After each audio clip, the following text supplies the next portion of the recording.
কল্পনা করুন এমন একজনের শরীর যার চামড়া প্রতি মুহূর্তে পুড়ে ছাই হয়ে যাচ্ছে, পরক্ষণেই আবার নতুন চামড়া গজাচ্ছে, আবার পুড়ছে। একবার দুবার নয়, কোটি কোটি বার। 1 বছর নয়, 1 যুগ নয়, পৃথিবীর হিসাবে পার হয়ে গেছে 1000 কোটি বছর। হে আমাদের রব, আমাদের এখান থেকে একবার বের করুন, আমাদের দুনিয়ায় পাঠিয়ে দিন। জাহান্নামের সবচেয়ে গভীর গর্তে আগুনের এক সিন্দুকের ভেতর কুঁকড়ে পড়ে আছে একটি যন্ত্রণা কাতর সত্তা। তার চেহারা বিকৃত, চোখগুলো গলে বেরিয়ে আসছে, সারা শরীরে আগুনের পোকাগুলো কিলবিল করছে।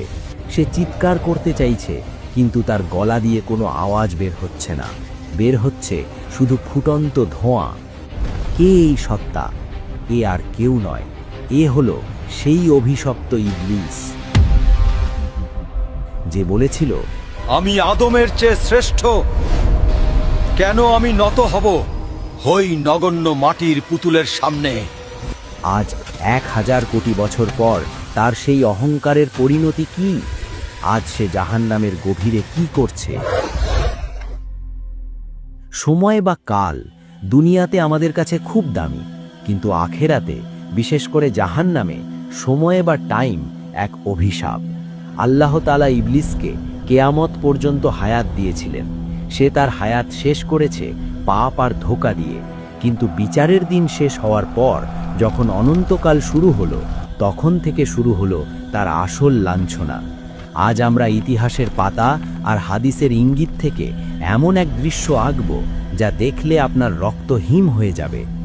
আজকের ভিডিওতে আমরা দেখব 1000 কোটি বছর আগুনে জ্বলার পর শয়তানের শারীরিক গঠন কেমন হয়েছে, তাকে কি খেতে দেওয়া হচ্ছে, এবং এত বছর পর সে তার সঙ্গীদের সাথে কি আচরণ করছে। দূরে সরে যাও।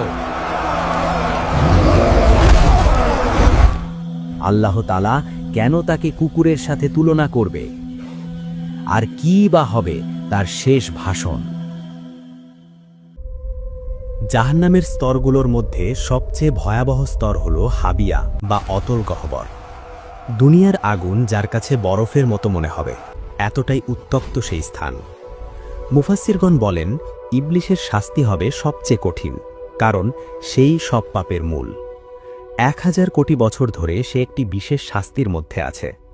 কিছু বর্ণনায় পাওয়া যায় জাহান্নামের তলদেশে আগুনের তৈরি একটি বিশাল সিন্দুক বা কফিন আছে।